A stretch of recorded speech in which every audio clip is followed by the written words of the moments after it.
What if I told you that the answer to the final question of Proverbs is hidden in the very next scroll of the Hebrew Bible? Proverbs 31 ends with a powerful and poetic question. An Eshet Chayil, a woman of valor who can find. And in the next scroll, we get an answer not just in words, but in story.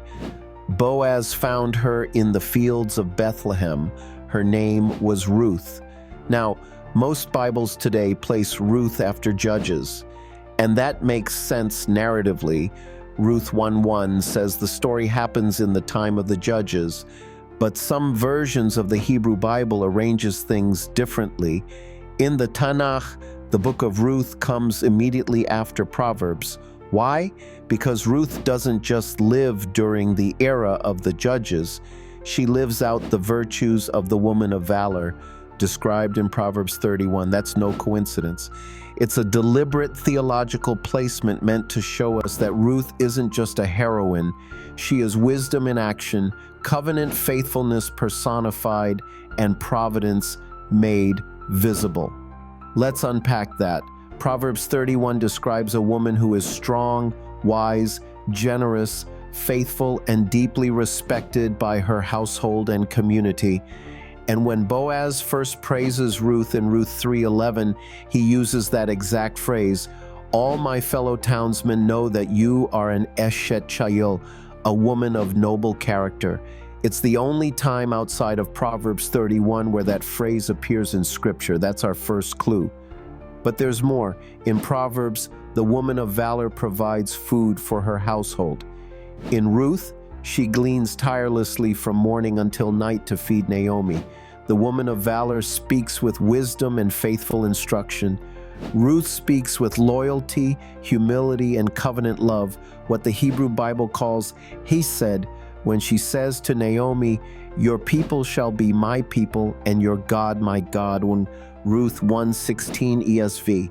The woman of valor watches over her household. Ruth watches over Naomi as if she were her own mother. The woman of valor is praised in the city gates. Ruth is blessed and exalted at the gate of Bethlehem by the elders and the people. And here's something even deeper. Proverbs 31:25 says, "She is clothed with strength." The name Boaz, her redeemer, literally contains the Hebrew word Oz, meaning strength. So even in his name, the narrative reinforces the idea of strength surrounding and redeeming the woman of valor. But Ruth is not just a moral example. She's not just a woman of good character in a dark time. She is a turning point in salvation history. Remember, this story unfolds in the days when the judges ruled, a time marked by chaos, disobedience, and the haunting refrain. There was no king in Israel. Everyone did what was right in his own eyes. Judges 21:25 ESV. And what does God do? He doesn't raise a warrior. He doesn't install a prophet. He brings a Moabite widow into Israel's story, a woman from a people traditionally viewed as outsiders, unfit even to enter the assembly of the Lord, becomes the grandmother of King David. Her faith, her loyalty, and her courage become the foundation of Israel's monarchy. And it's not just political, it's prophetic.